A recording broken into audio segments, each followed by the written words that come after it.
And the official report cards are out, showing us how public schools are performing across Texas.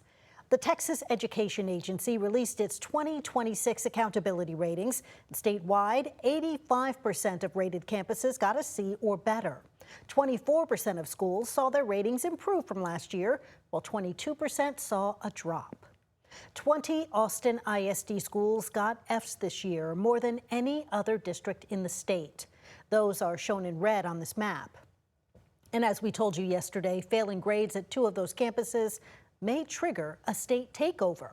Burnett and Webb middle schools each got their 5th consecutive F grades. To avoid state intervention, more school districts have closed struggling schools. And that is what Austin ISD did with Paredes Middle School. This summer, at the time, district leaders said they expected the school to get another failing grade, which it did, but closing down a school like Paredes may not be an option anymore.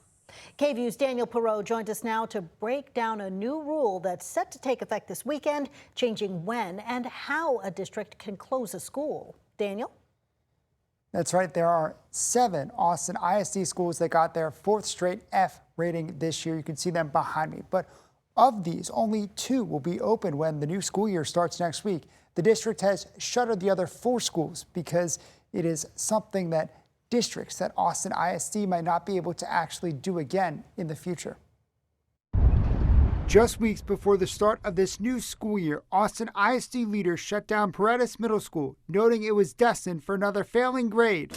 Our students need to grow, your students need to grow. It's a tactic that districts who find themselves on the brink of a 5th straight F are increasingly using in hopes of avoiding state intervention. You don't want a loophole for school districts. Under a new Texas Education Agency rule set to take effect on Sunday, if a district closes a D or F rated campus and transfers the largest share of students to a school with a C, D, or F rating, the new school would adopt the failing campus's rating. The only way to avoid transferring a shuttered school's rating is if the plurality of students go to an A or B rated campus. They're arguing that this is about transparency and, adequately tracking students from struggling schools so that they have a better educational experience. In the case of Paredes, 55% of students are set to go to Bailey Middle School, which had a C last year but improved to a B this year. The other 45 are set to go to Mendez Middle School, which dropped from a B to a D rating. Had Bailey not improved its scores, under the new rule, it would have gotten 4 F ratings.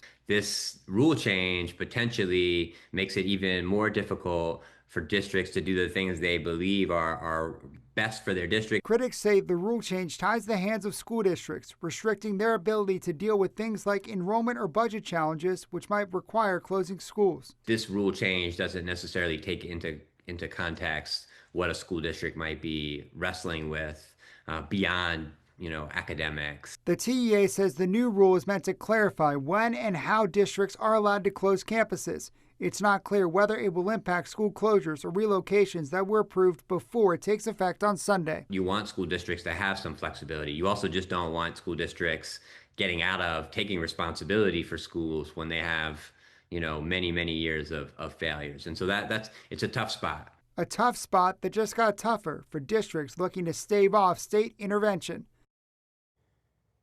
Now that the accountability ratings are out, school districts now have an opportunity to appeal them. They've got until early September to do so. That appeals process could take a couple months to play out. So it will be a little bit of time before we find out exactly how the state plans to intervene in Austin ISD.